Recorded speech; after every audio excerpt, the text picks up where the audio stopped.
Alright, here we are. Gotta check some stuff. Should be good to go.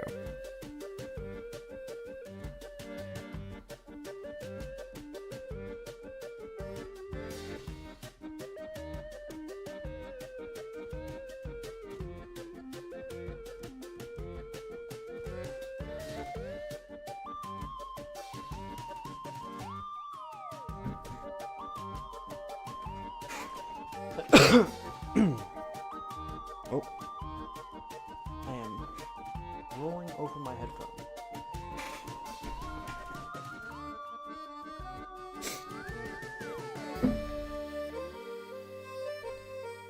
And then I'm gonna make some tea, and then we can get started.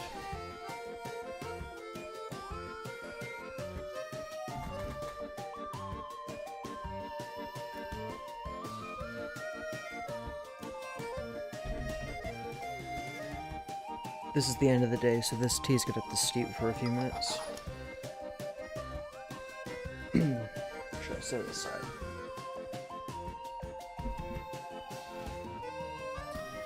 Right. So.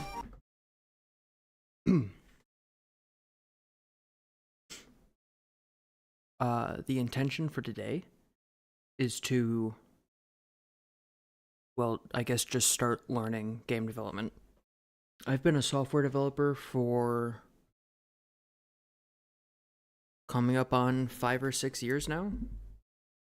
And I've not done game development since high school, back before I knew anything about software. So, let me give you a bit of background on that game. It was made in Unity, and this was, 8-9 years ago. We made a top-down game that was awful. It was supposed to be like a zombie survival game. It kind of just turned into Mr. T, running around. Everything was awful. The hitboxes didn't work. The music was bad because I wrote it, because I thought I was, like, good at music. And in that class, we were supposed to have learned Java programming. I don't know if you know this. There's not Java in Unity. At the time, it was JavaScript, which I did already know, which was fine, and C#. But the vast, vast majority of the tutorials for Unity were written with C# in mind, which I did not know any of. So I had to translate C# back into JavaScript. It was, the worst. My worst nightmare. I feel like I say that a lot. This game was so bad that at the end of the class, my teacher calls me up to the front. He's like, "Listen, the best I can do is a B+." And I thought about it, and I was like, man, but this took a really long time, and I was basically the only one who worked on it, so could you give everyone else a B+ and give me, like, an A? And he's like, "I'll do an A-." And that was that. We downloaded the game onto a thumbstick, deleted it off of everything else, and then went into the parking lot and crushed the thumbstick in spite. And it really is true that I was the only one who did any of the real programming on the game. Which is probably fair, because I was the only one who knew programming on the game. The other people made graphics, somewhat.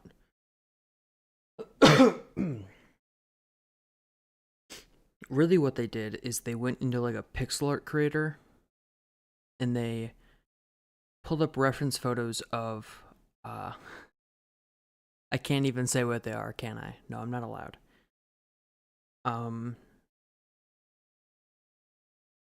Implements for dispatching zombies.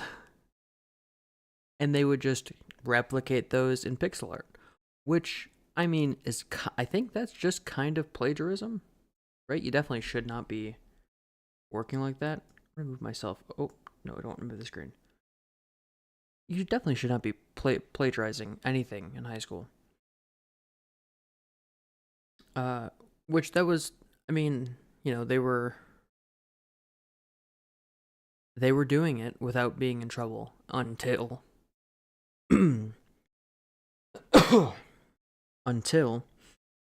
we had a substitute teacher come into class, and she witnessed the behavior of these students and was not happy in the slightest.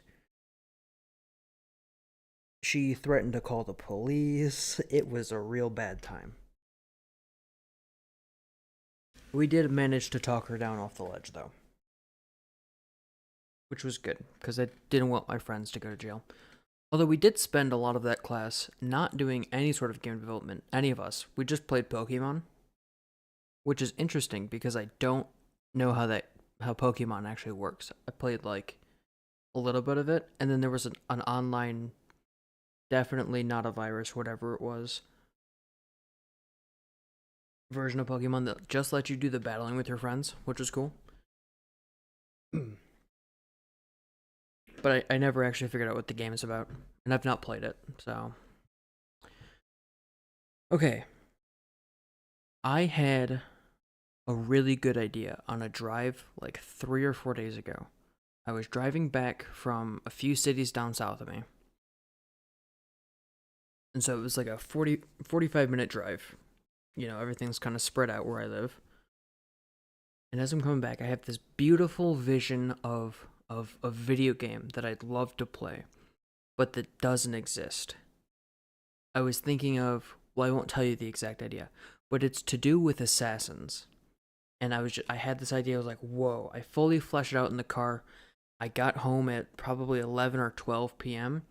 and then I wrote all of my ideas down in a Google Doc. It took me like 4 hours to write down everything I'd thought up in the car.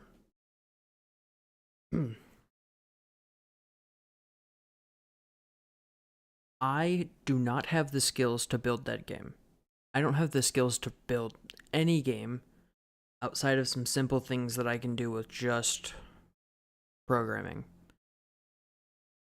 I mean, I suppose I could write an engine and all that stuff, but it's really not worth it. And I don't understand physics enough to be able to just write something like that. I'd have to do a lot of studying. So I did some requirements gathering, which if you've never made software before, or if you've never done any programming, so requirement gathering is when you go and you take a look at what you want to have happen, and then you set up a list of parameters inside of that kind of final vision that are required for that vision to occur. And it seems like, given the requirements that I gathered, that I'm gonna need to use Unreal Engine 5. I considered using Unity, but with the whole pricing thing, I just don't know how stable that whole situation's gonna be, so I'm not using it.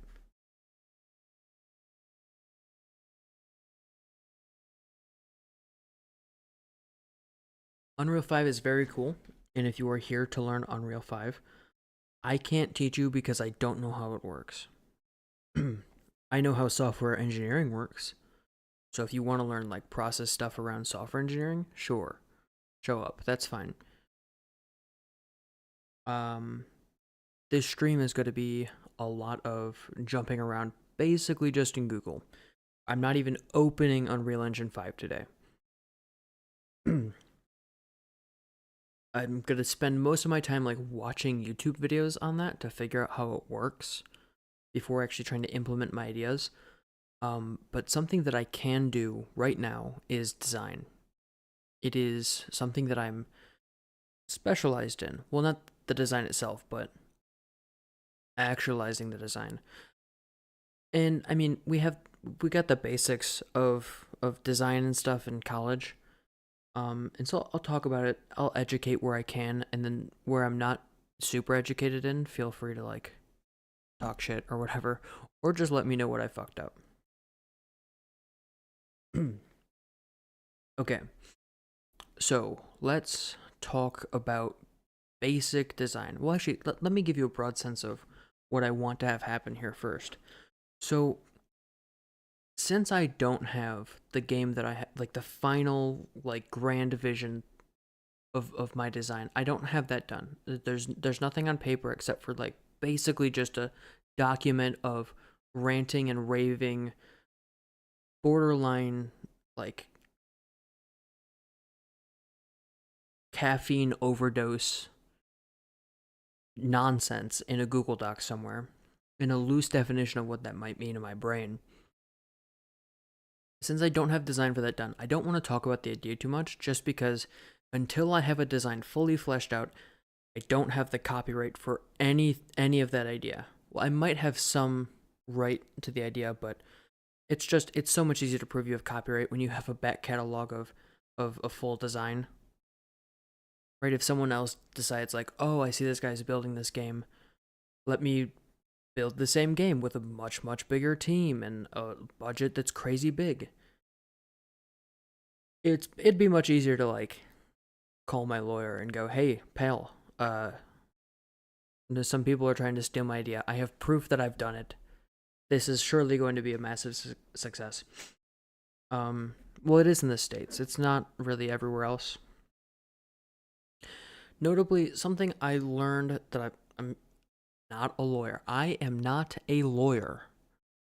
Is that to prove that you have copyright, you have to prove two things. One of two things. Either that you came up with the idea first.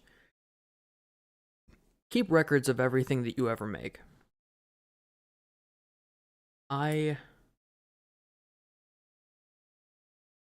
Not necessarily all the ideas you have. I mean, I've gotten plenty of ideas that have been realized before the stuff that I do. Like, there's this one guy on Shorts or on TikTok, I don't know if he's on both, who creates bad input, or he fields his community for bad user input designs. And actually, 3 months before I saw that, I had this great idea of streaming software development where we made bad user input designs. And then I saw that and I was like, damn it. I was on the pulse of what people want and I just didn't get there first. And who even thinks of that? I thought like I was coming up with something unique. I guess not. I mean, it's unique enough. Do I have music that is like chill? Okay, hang on. I'm gonna. Nope, that's not it. I'm gonna open something on the side.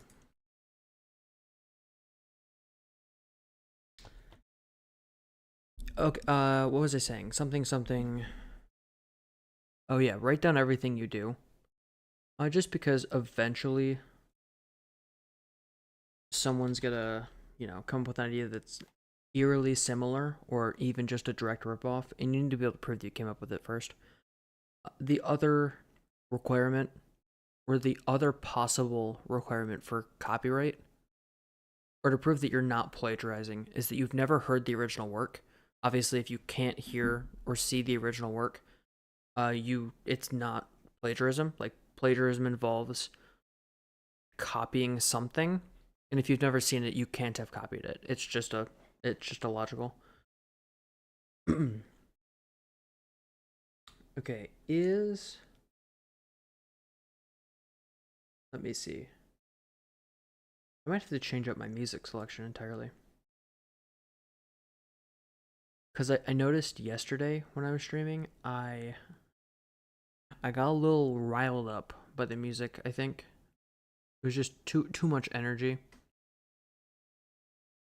I started to have like a serious like anxiety stuff going on.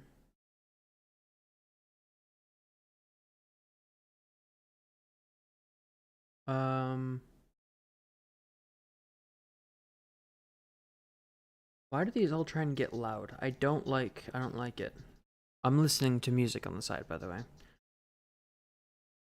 Just because I don't want to play like a full epidemic library.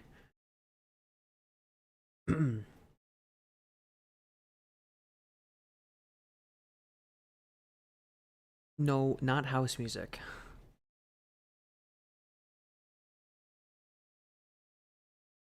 Um,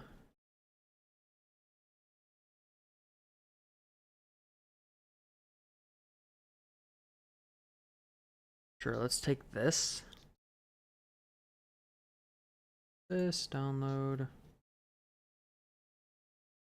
Download. And I will add them to the Stream Deck. It'll be on page 3. Oh, we should turn it down though. It's also really fucking loud.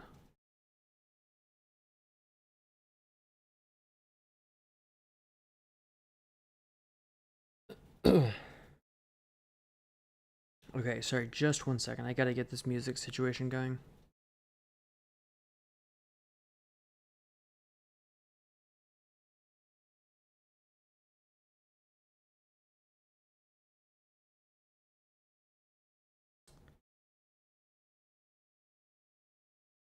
My Stream Deck says it's open. Okay, there it is.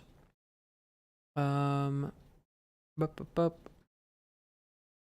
I wish I had something to keep you entertained, like on the screen, but I do not. System. What is the button to play song? Or that's volume control, not what I want. Soundboard, play audio.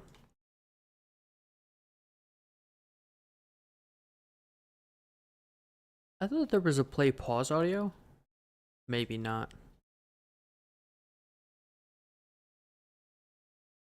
Play audio. File. Downloads. 1. And then play audio. If I need any more music, I guess I can just pull Epidemic Sound stuff. Oh, I can decrease the volume here. That's good. I'm gonna have these all at 30%, just so there's something in the background. I should have done this previously.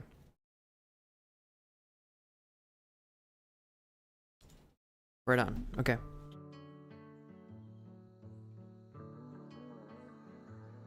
Let me see how this looks in OBS, and then I will continue.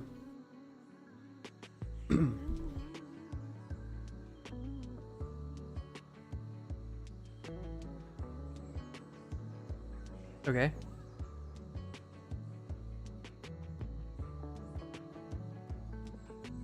Seems fine. I'll just keep an eye on it. Alright.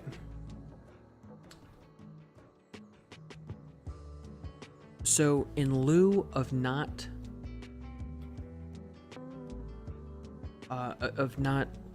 jumping straight into building the game of my dreams, I'm instead going to just do some simple projects to start that should help me learn all of the things and stuff that I want to do.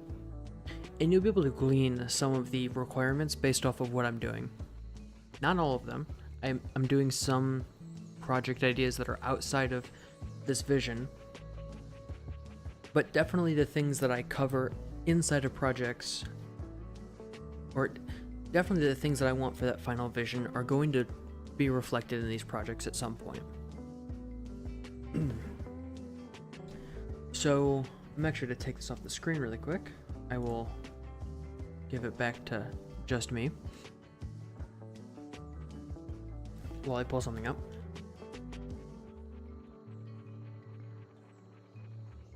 There are two major forms of software development.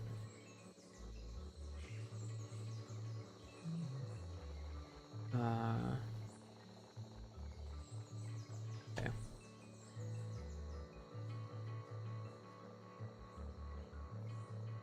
Ooh, Atlassian even has a thing. Let's see if they have a diagram. Nope. They don't have a diagram. I do not care.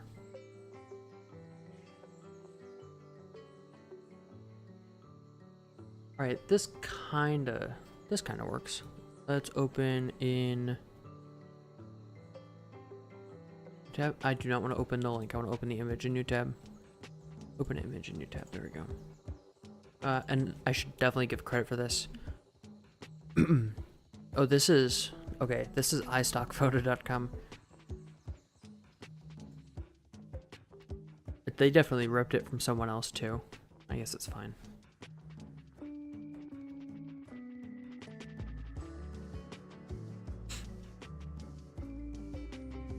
Okay, so this is the main idea of waterfall and agile software development. Is waterfall is consistent, predictable results, and agile is quick. So if you're making software for end users that are going to be looking at your software, using your software a lot, likely to find a lot of bugs, you'd want to use agile. If you're doing something that demands perfection, say you're working for an organization like the government, you'd want to use waterfall. I don't know if it works now, but a few of the old-time professors I talked to in college who had worked for the government, and I will not say who, said that government installations and even outside contractors needed to use waterfall just to maintain the workflow for the whole project. I don't know if that's just because that's how they used to do it, and they just keep the tradition because it's harder for the government to change things, but maybe it could be a security thing. I'm frankly not sure. In almost every case, agile software development is much, much, much better than waterfall. Just in a general sense, you will find, and I'm going to use, a blend of these two methods. Right, so there will be aspects of both that you see when I'm actually writing software. Let's go over just some of the specifics. So waterfall software development, you basically write a version 1 of the software before you ever change anything for version 2. So you gather all of the requirements, design all of the software, send it off to the implementation team, then you send it back to testing, right? And then you go again. I don't know why we have development here as this extra task. That seems like it'd be part of implementation. Who knows?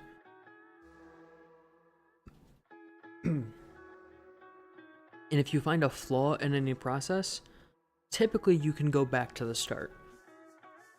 But like if you find a flaw during implementation, you don't go back to system design to fix it. And you do not fix it in implementation alone. You have to go back to the requirements and analysis to fix the requirements and then pass it back through the whole process. The idea is that you'd be able to see a very clear progression from version whatever, alpha version 0.00.01 onto version 1.0. And then after that, I think they just keep it in maintenance because it's not... Listen, you're going to waste a lot of money trying to do maintenance by going all the way back up to the top of the design. Agile is a little bit different, and its main claim to fame is how it organizes its work and how it manages its time. So Agile is split into 2-week sprints, right? They're called sprints, just 2-week working period where let's say you get a feature request from the business or an end user, and they say, I want to have this button on this section of the website to do this. And you say, okay, what do we have now? What needs to change to add that button to this section of the website so that they can do this? You gather all of the requirements you need for that. You design up not the whole system, but that small part you can go back and design. You implement it, you test it, and you send it off. And then if it needs any more bug fixes or anything like that, you can just send it back through design, implementation, testing, all that. Now, something I don't like about this model is that it points to launch as if it's going off into the future. Launch just continues this cycle. Launch is a part of this cycle. So you might have a software that's you know, this is version 12.07.14, right? If you've ever seen like operating systems, I'll use Fedora, Red Hat, CentOS, that branch of Linux, right? That flavor of Linux. They'll have, you know, they keep iterating on the design. So for every new version that comes out of their software, the day one of the software isn't necessarily the final product, because the final product isn't decided until those softwares are deprecated or even obsoleted. If you can kind of think of it in video game terms, like waterfall software development is kind of like the first Call of Duty game. Once they put that on a disc and they shipped it out to you to put on your Xbox, your PlayStation, that was it. That was the best the game was ever going to be, because they weren't going to go back and add more to it. And then you think about a game, I think that the one that revolutionized the whole concept here is Minecraft, right?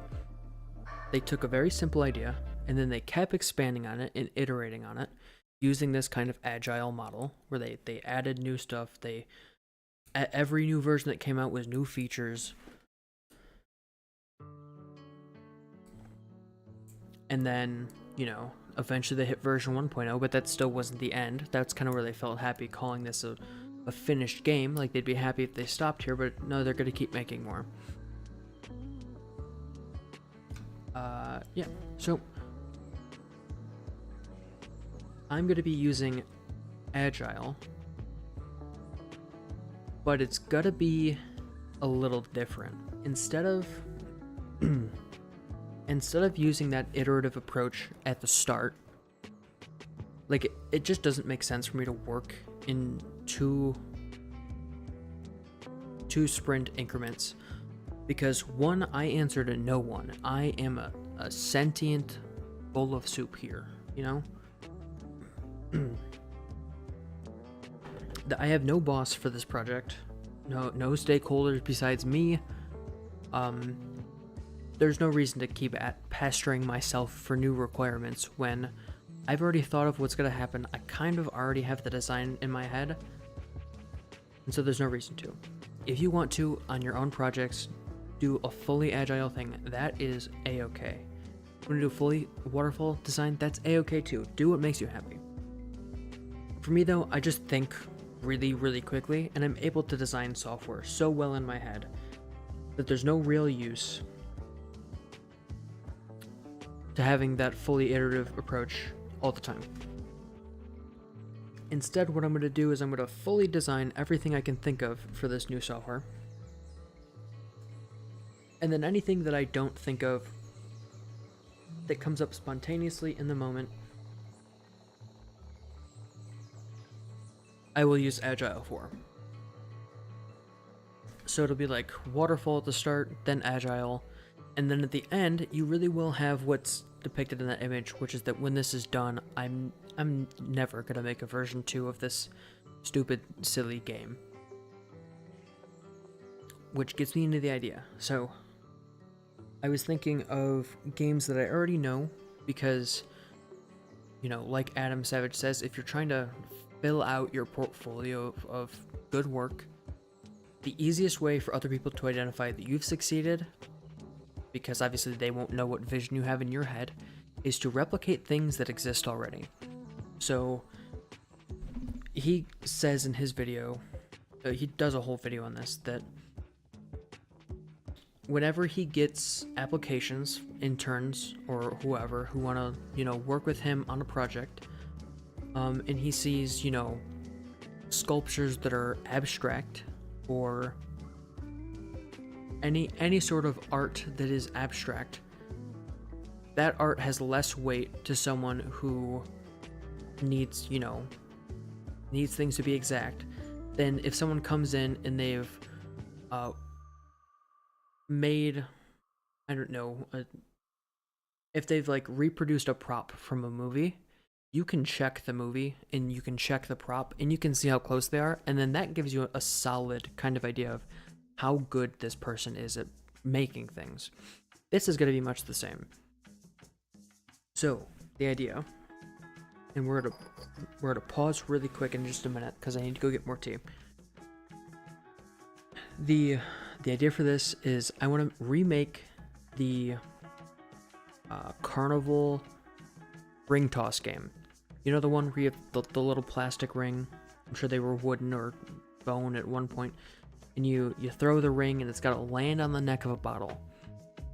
And normally it doesn't, because the game's designed for you to not, it's all random. You're not supposed to win. But I want to remake a lot of things, and I'll talk about requirements here as we continue. Now, I'm using Jira for this.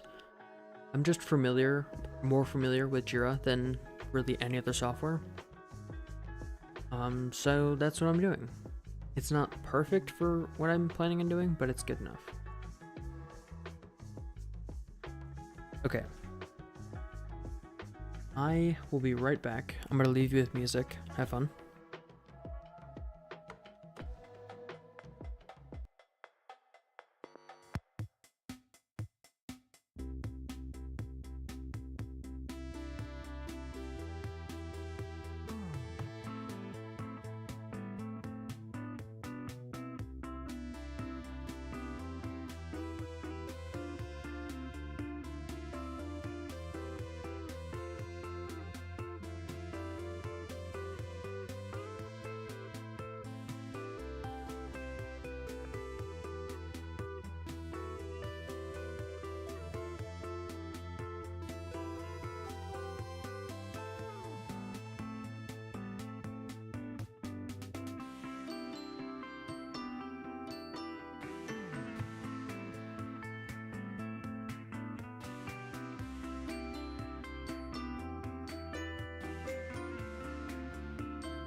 I have returned. Actually fine if it's playing. Alright. Now. I don't have a ton of time. I need to be done in probably 45 minutes at the latest, because I have other work to do. The goal here today is just to get the whole design environment set up. So let's jump into it. Project. I don't know how to spell this word. Here, let me get another window up so I can spell check myself.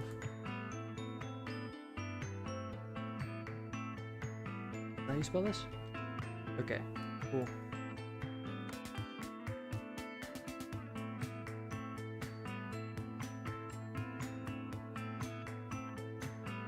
Marble ring toss.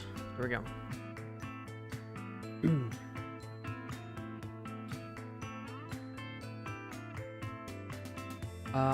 Would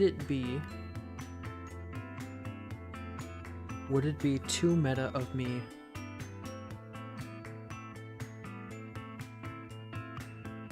to add designing stuff to this epic? Actually, I suppose let me tell you what an epic is. So this is a lot of Jira specific lingo. Not everyone in Agile uses epics. Epics represent a really large section of work. So you might think of it like those phases that we saw in the diagram of design or requirement gathering design, implementation, testing, maintenance, that kind of thing.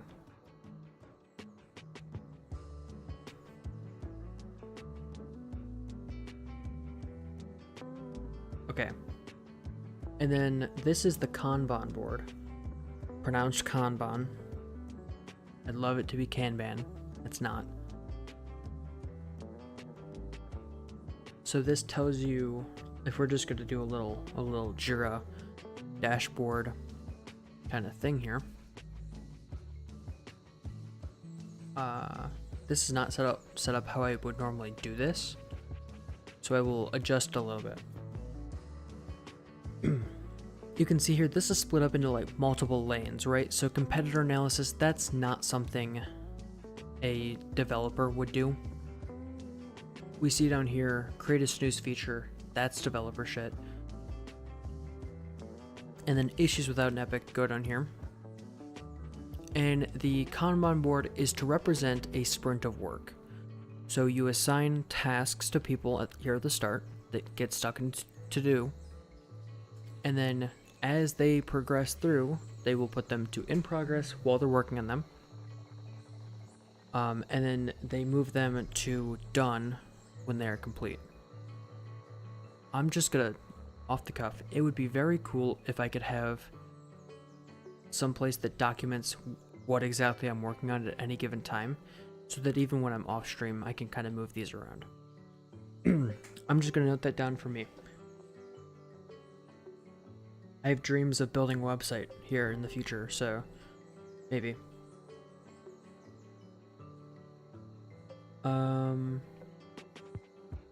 So up here we can have them organized by epic.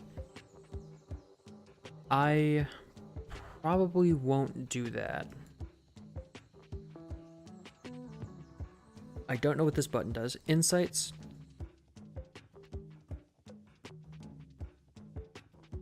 Typically that opens some other menu. Interesting. View settings. That's all not stuff that you really need to care or know about. Timeline. This organizes epics into big sections of time. These are not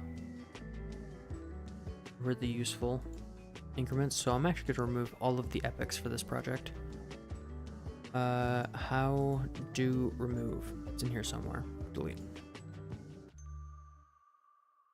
Trust me, I'm a software developer. I know exactly how this works. Delete.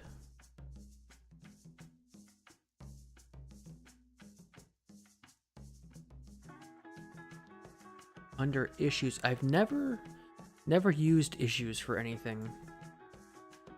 This is definitely more on the kind of manager side of things. Not something I ever really have to care about in work. I will figure out exactly what this menu is designed for.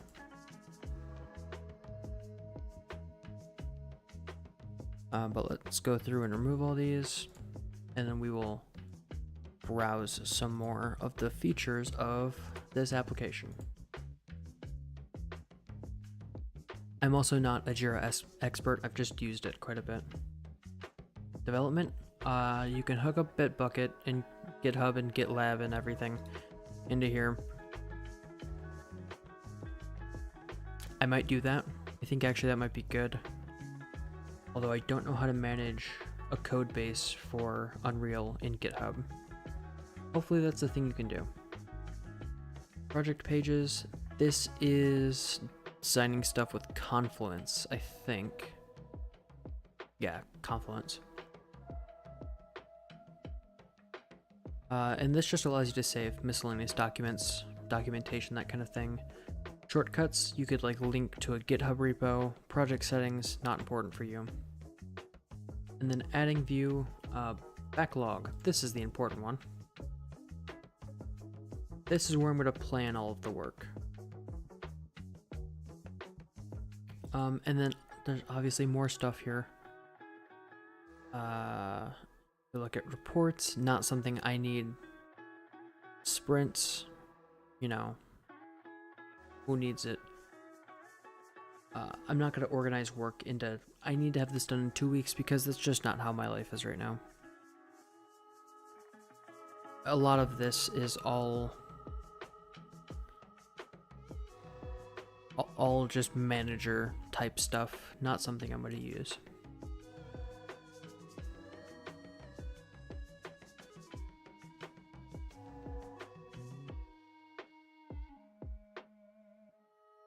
So let's do first a timeline. When do I think I could be done with this first carnival project?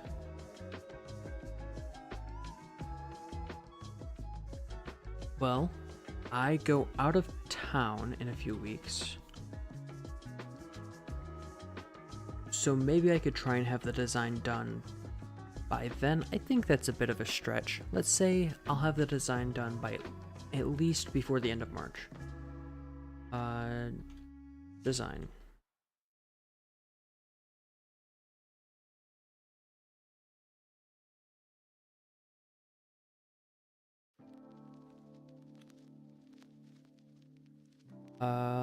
Description. Fully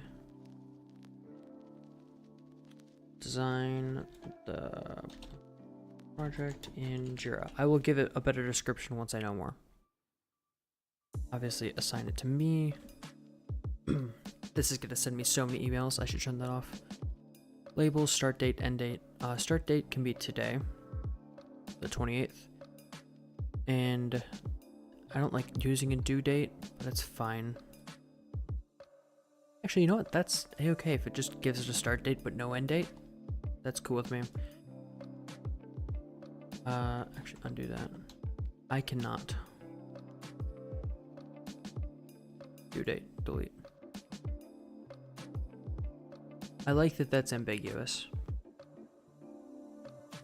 And then we will add another epic. So what needs to be done? I need to learn Unreal Engine basics.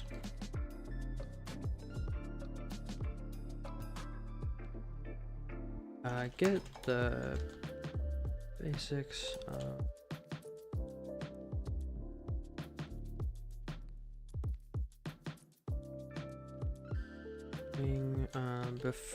Before implementation.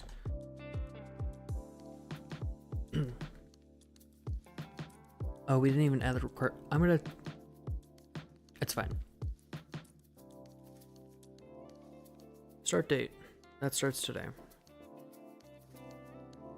Send it to me. Cool.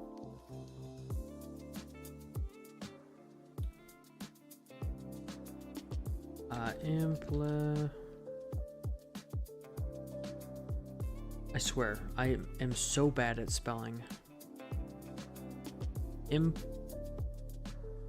Implantation. Nope.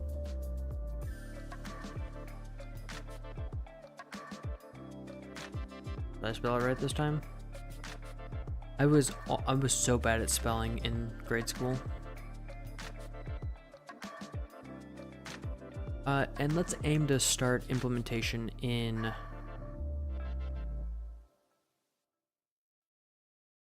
Hello, is this gonna work? There we go. Let's aim to start this in April, and that's as far as I'll plan right now for any epics. Start date, let's say I'm going out of town a little bit here, so let's say April 15th.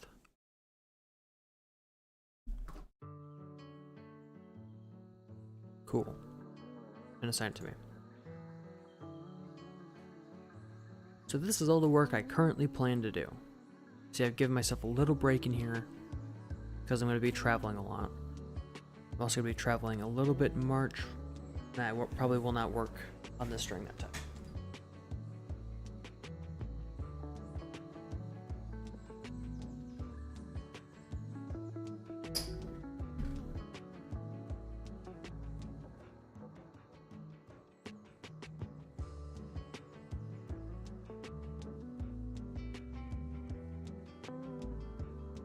A dark, clear red color.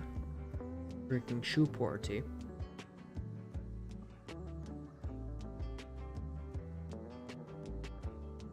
Right on.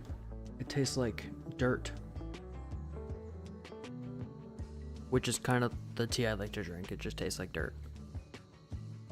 I'm actually gonna remove this view if I can. Can I remove this? Nope. Alright, let's go to the backlog. Now, in the backlog, you see this icon here. It's kind of important. To manage the issue types. Reuse fields from other projects? No. Okay, sure. So this is a task. It just tells you something you need to do. We can also add... I don't want to create up here. How do I add a new one? Oh, here we go. So epic subtask can go under task or to add an issue type. Bugs, that'd be fine to add. So if I find a bug during development, I can always add this back in here. We'll not have any of these to start. And then a story is obviously good. And then I want to add research. Change the icon. I want it to be like yellow. There we go. Maybe even this. I like that better.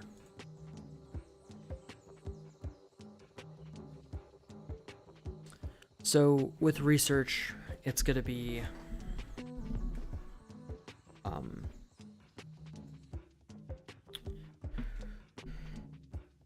something is a task if it's, you know, moving one file from one place to another.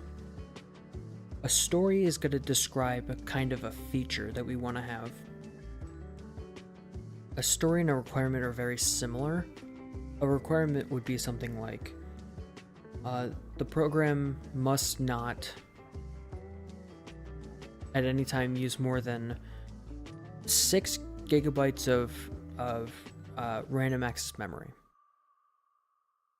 Right? And a story would be like, I, the end user,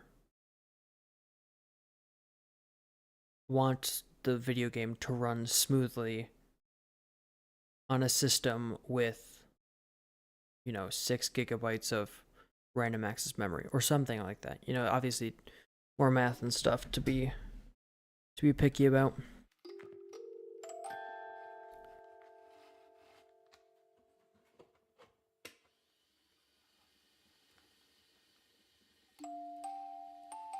Key is con. Can I make the key something else? Like CR. Or like ring? Can I do ring? Category. No, that's fine. Okay, save.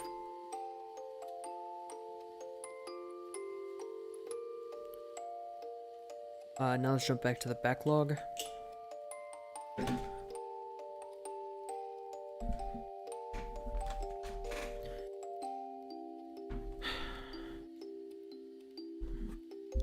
So what do we want to add to the backlog? Let's think about, firstly, some learning, right?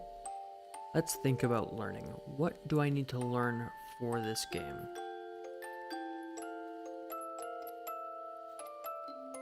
I think the first thing that I need to learn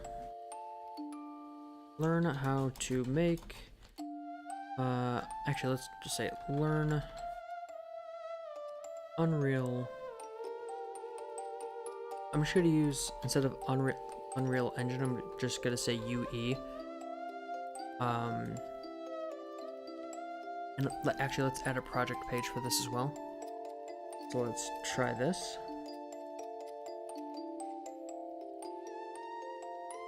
This is free to a point, by the way. I think you get like 2 gigabytes of stored memory.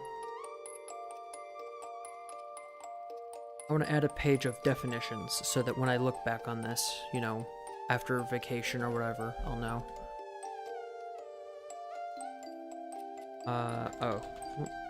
Learn the UA interface and shortcuts. So this is just going to be basic navigation stuff.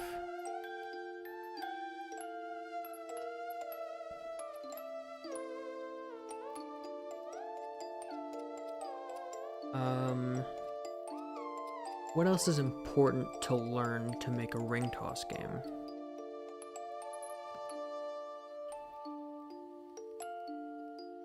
Let's research.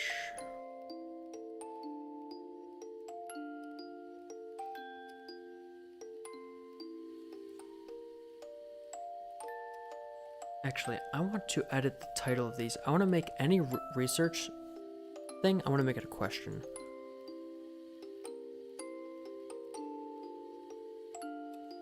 So like,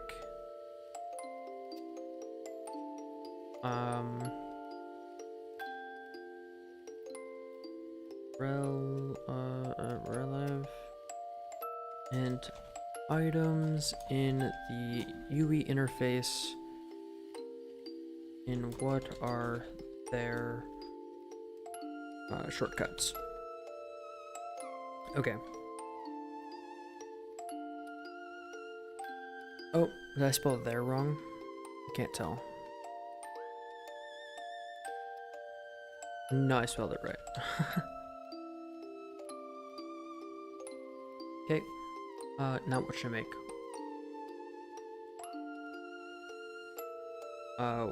What assets can I make? What assets can I buy? Buy or source from somewhere else. Okay. Should I assets? I'm drinking the stupid juice again.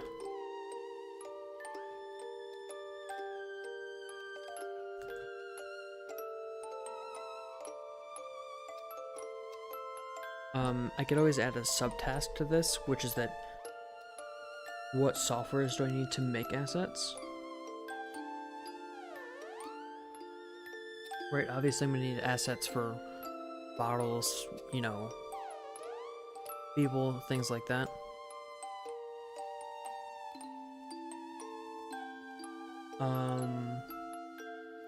What are some other questions that I have right now?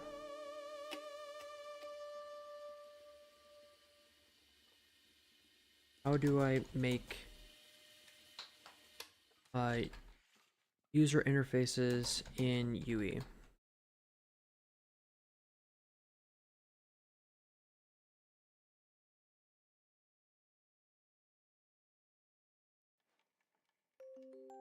Right, so this is all the menus, everything like that.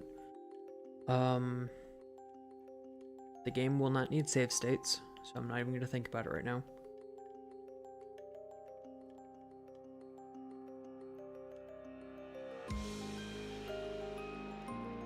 How do I rig a character model in UE? I need to figure that out. That's important.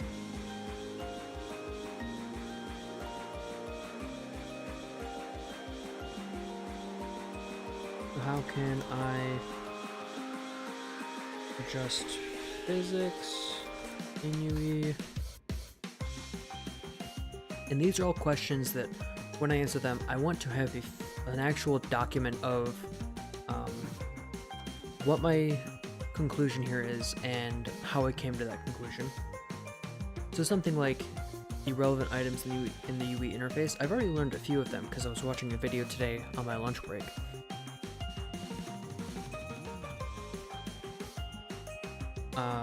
But something like what assets can I buy and should I make them instead, I think will be something I'll just have to sit with and think about.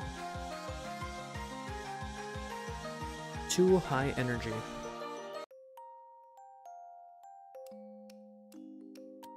What are some other pressing questions?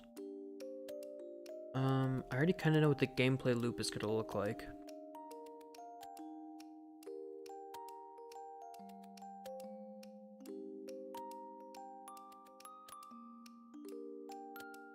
Okay.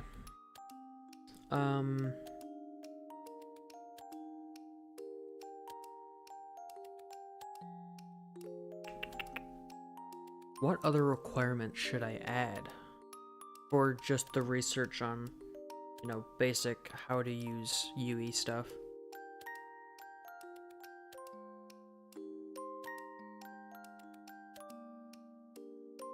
That tea is so good.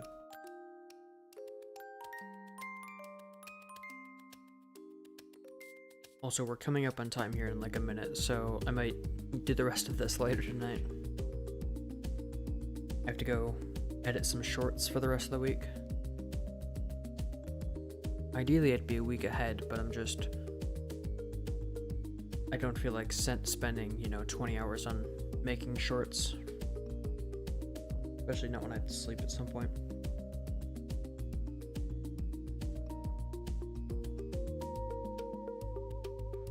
Okay. Are there any other pressing questions? I suppose I want to know... Oh, a few. How do I do version control in UE? Version control is another name for Git. If you've only ever used Git, it has another name. It's called version control, and you can do it with many methods. And most of the other ones are bad. Git is a great tool.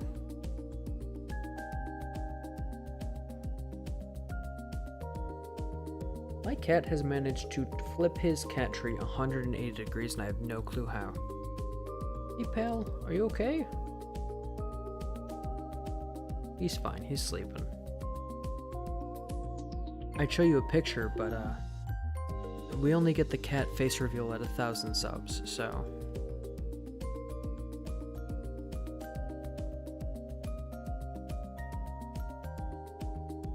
And I'll do an official face reveal at 100,000 subs. How's about that? I don't think that'll ever happen, but if it does, that's your reward. You get to know what my face looks like. Hopefully I'll shed some LBs by then.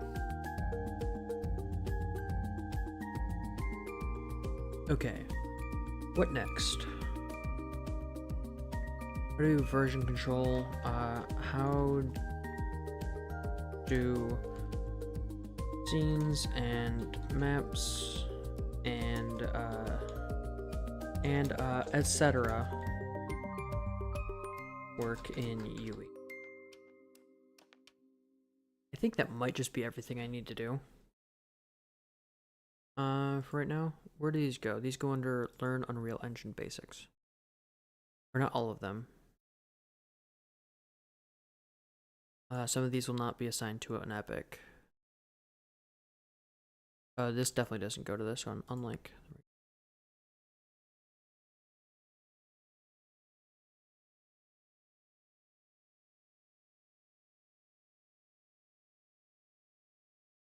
Oh, sorry, this title's off. Gotta fix it.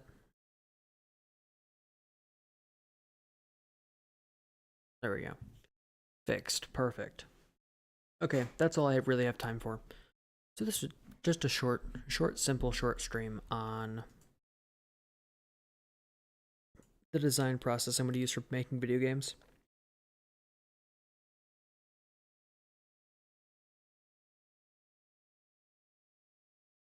I'm hearing a weird... It sounds like there's a woodpecker inside of my cat.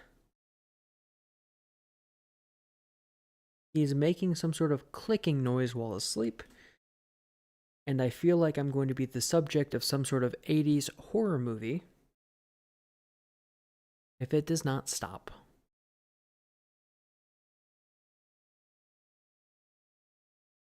Okay, yep, now I'm overtime. Alright, I'm ending the stream. Goodbye.